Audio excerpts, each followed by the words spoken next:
खुखजा मा मा नमा सान मोन नंग पिरो मैम जिन खाजिगा लेइबा नापी हिंगे जिम थबक कंद्रा इसे अस अखोई रेबी लेजरमदी सि फजना चागिद्रोबनीने अखोई रेबी ना जाम पाम चिंजांगने दा सिसे फुक्तले दुगा रंगदोग्रानी नोंसु तारक्तोरेबा नोंग ताद्रिङाइसे फुक्तथौइने नत्रदि फाइ मफमसे जबुत जबुत लाउना दुम लेइखरानियाबा अदुन मयाम असिगी पोचे फक्सेट आइदुरा खंगदे अखंबो यावदे खरा हाइबिरौको सिजे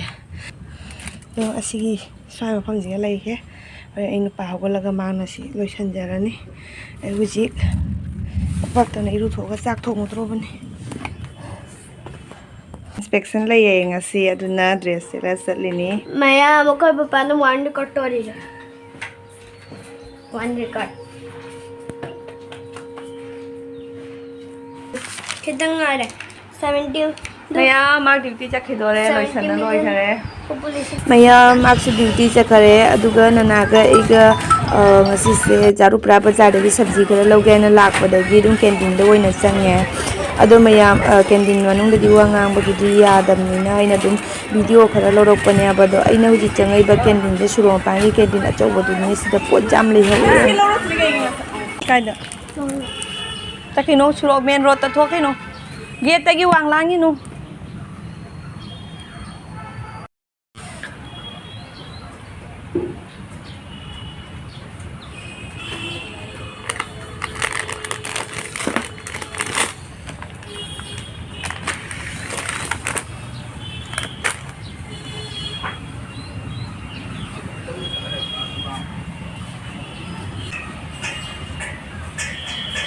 na onila hoida chatkana na tholai singarang ne onila gi kukan makum yadabado adu video sta akon mapana ne manung degi amu base misi se asigi se ngarang semba gi chatluye ba town koirure janinga su chatluure adagi central road ta su kari kari chatluure phangak tabadagi manas dei dukana khaktagi ne asigi kaino se misi se leiraga poreba aduga mangna dum chumda pandi reba adu mayam hochi onila hoida asi thimbo na chatlage adu mày ngao cái này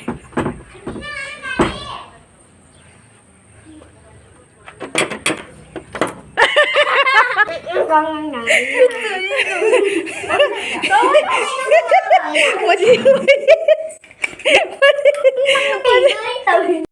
vì rằng mà anh lạc với qua một chỗ đây là qua giàu ai bàn là đi đâu thế anh nu này nó đang đâu gì à anh nu à năng thời chứ cây nổ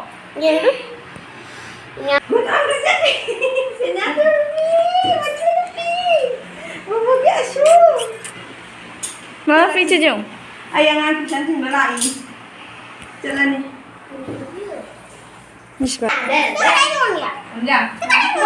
Abi nè Dukan da Chataba Abi zaman mama đã piu cho mama đã piu cho anh ra xin nè Anila đây nè con ăn bậc Anila mà nãy con ăn bậc palm bậc Anila oi adi sih piu oi không được mua nữa adi sih piu piu mua năng piu okay không đây là mua trong cái này là người ảnh đó đi cái nhà chỉ có cái lên đánh cái còi ai na saving tàu nó không có sai rồi ba nó thỉnh nó luôn có thể tiêu ấy gì đấy Chana Chana masih mau na video ka kone wanda kone mama na video lo bo bu da पैसे को ले लो maya ai na video lo bo bu da ngai sen chalai wei na yang anu je se gulu पैसे को ले लो नहीं gulu ma ja masa gulu am to chào gulu jangan kumahaw bra gulu na waitan Tumbolong nang basic mo gado tawag mo. Ni ne tuition tin bala ko dagi nanana tin basat kare ado ay marak tapam na lay hawre ba Eche Mira na status ta Mangal Sutra ne amuba machugi likhara thagalakpa adudi am phajai adogi ne status ta mu screenshot lora status ta thangatpa matamda mi pamna loi pamnayeba mama kyano dum thangae adugi do mayam ai hujing ne Eche Mira dang hakpam gain tawre ado moida changaka ulakpa yara di dum ulakke Eche Mira da su kuire Chataba ado ai hujik changu gain tawre do mojum da changa kanda ne adagi kai dum lik tu su ulakke tai ju kai dum ulakpa ya ulakke nana mache thiluraga hale da ai huji Eche Mira oi da changu khike mayam ai huji Eche Mira oi da lae do yam puram nai nangara status da amubaliga ma hakot khibodo adugi do mayam punam nai ngonda hangiyaba Eche Mira oi da chatlagam te yeng hello ai na tumaina hairakpa adagi YouTube ki mayam dagi Facebook ki mayam na di uba phangdre do aigi WhatsApp ta contact lainaba kambuna dine ngonda dum hairiyaba adugi liktom tang uhalla oi Eche Mira dam ta chatlu ai na haibado ado mayam ai huji la e ba Eche Mira oi da ni sida lairaba likto asida laire ado mayam na kaigumba pambi ba lairaga di kai haisiga pambi ba laire di kai haisiga ado mayam na pambi ba lairaga di ai di kai hani asi di ai na di kamai thilakani ado location du di ai na mayam du su mamang du dum hai grabani Eche Mira dukan je KB school gi hek opposite side ta ne thangna bada gate ama changbada adu chumtring changa ga roi bagi dwai oi dugani aba Eche Mira dukan du gani KB school manak ta ne TV center gi KB school manak ta ne siam phajai maman chu dum ai dum hairake ko message to ina hairage pamba mi yaroga di message dum tawiro sta lere likto ado mayam hajikan se sana siraga chatpase jamna khudong chadreba aduna sugumba aman base asina yamna phare siraga chatpase yam manne sathi da man bane mayek kena tawdare ne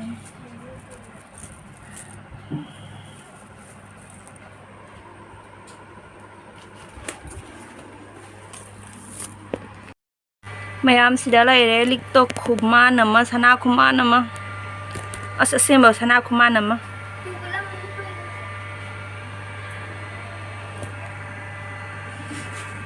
asini yam phaje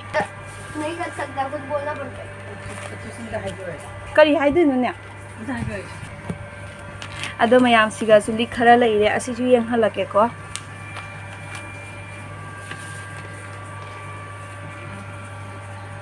yam thina phajai asengba atai su halake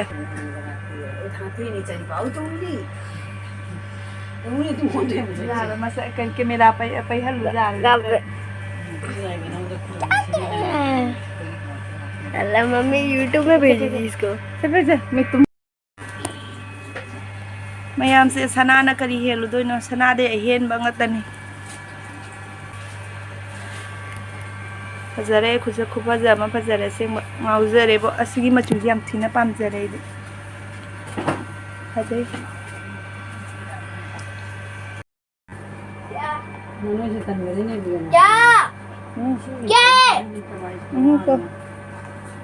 Chậm tới năm biết rồi mà bây giờ ôi chị mình đã có giờ đi rồi bạn ạ con này em nó làm tận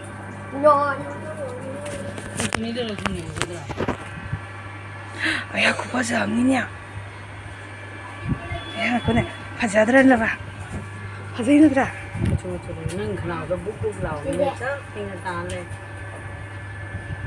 mama yang có giờ mà as nó phải gì xem bạn phải gì nhỉ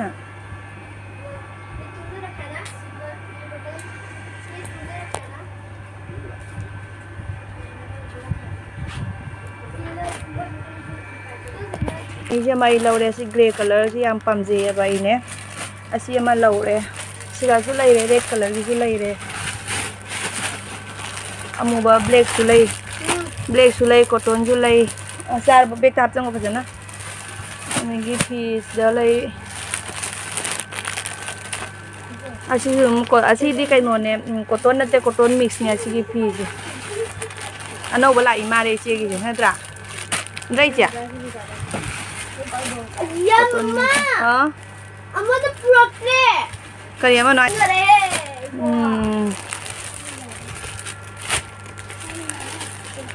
Siga su lay đây.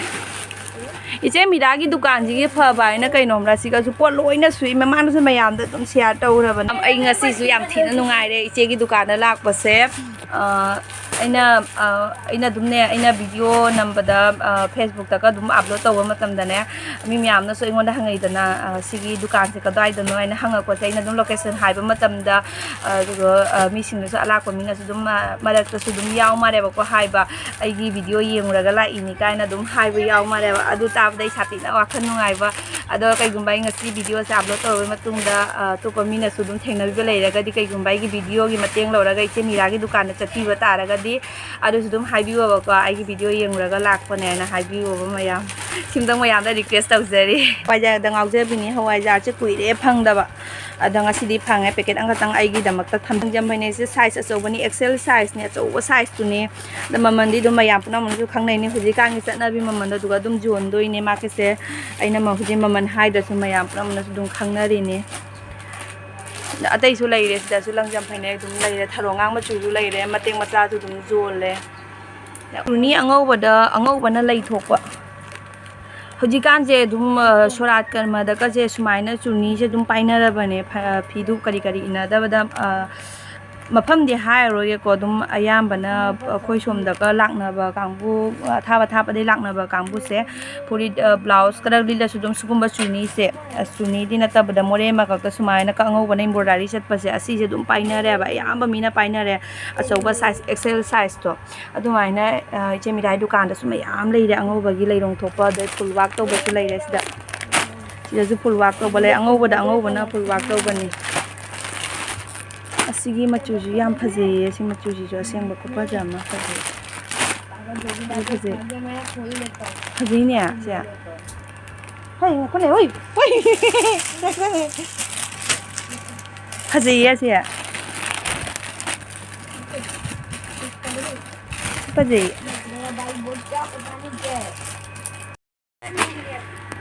mayam plazo khongrau su lai re yam phajaba machu se yam phajaba machu plazo khongrau tu lai re da makha skirt dong na taw ba ho ho cha si tu se makha skirt dong na taw ba makha brok la ba plazo khongrau du ni adagi asiga su lai re machu jeng color su na lai asigi machu jing ju lai adagi asi yam phaje si asigi phaje asigi pamba wali dai ai na pamba wale na haija bu ya ni amamgi mami ta pamba dum thola ka dia na trang ni sina ngang gi hoi ma re nadra angang gi su lai angang gi plazo su lai yo re siga su lai si so angang gi asina happen ni de gi asiga na 3/4 ni 3/4 gi gala mama chasi asina kaino ne angoba khuji da sana chen ba khuji adegi asidana bala laire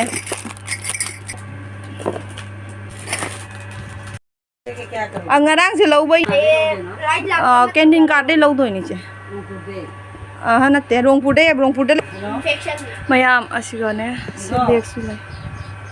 asi loina lai bane adegi light thumok tagi kari de su dum lai bane asiga na bedsheet lai re